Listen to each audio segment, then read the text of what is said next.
علبی سازي د هنر، زحمت او مهارت هغه ننداره ده چې له لسګونو کلونو راهیسې د کابل په بازارونو کې ژوندۍ پاتې ده. دلته له انچادر څخه نه یوازې بخارۍ، سماوات، ناوې او بکسونه جوړیږي، بلکې د یو کسب دوام ته هم ساه ورکول کیږي.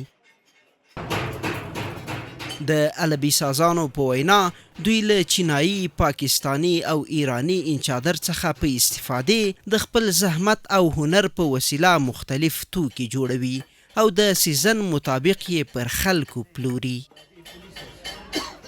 اینجا دیگه علبی سازی است. مدت یک 10-11 سال میشه کار میکنم. کارهای ما دیگه مختلف است. هر رقم این است، از چین، پاکستان، ایران یا میآید.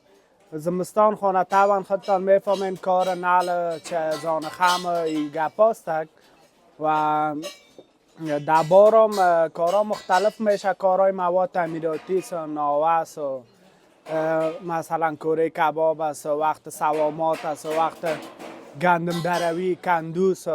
مقصد همه رقم کار خودم ما پیش میبریم. خواست مردم باشه بکس بخرن، کندو بخرن، چایجوش بخرن، سموات بخرن. میگه صاحب زمستانی و چری و بخاری و باز گپای دیگر ضرورت دارن روزوار جاتر بخرن. هر چیز سیزن کار داره دیگه. دوی زیاتوي چې د بهرنیو هیوادونو څخه په راوارد شویو توکو سره فروشات کمرنګه شوي او اندېښنه څرګندوي چې کسب یې له سقوط سره مخ دی.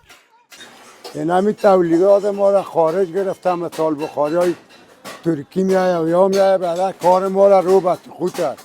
حتی کار ما به پیشرفت نیست. از دولت تقاضا داریم کمی مواد قدمی تعمیراتی یا از چیز میآید از خارج و قبیل بخاری یا باید این همین را بند بسازه که از خود دولت ما رشد کنه. همه تو کسا داریم که از بخاری ترکی کده بهتر جور میکنن. از همینجا مدعی کشور کار میکنیم، تقریبا از مواد بلر و انشادر از این مواد استفاده میکنیم و وطنان ما خدمت میکنیم. از مورد سمایی نمی خواهش ما است که کسب رونق بده، انتظار خارجی جلوگیری کنه تا کسب ما رونق بیاره. اگه مردم خود ما از این انکشاف خود ما استفاده کرده بکنه، صنایع دستی خودمون. سره له دې چې علبی سازي یوازې یو عادي کسب نه دی، بلکې د یو شمېر کورنیو لپاره د ژوند کولو سرچینه ده. ضیاءالله هیلمن، پولیس راډیو، کابل.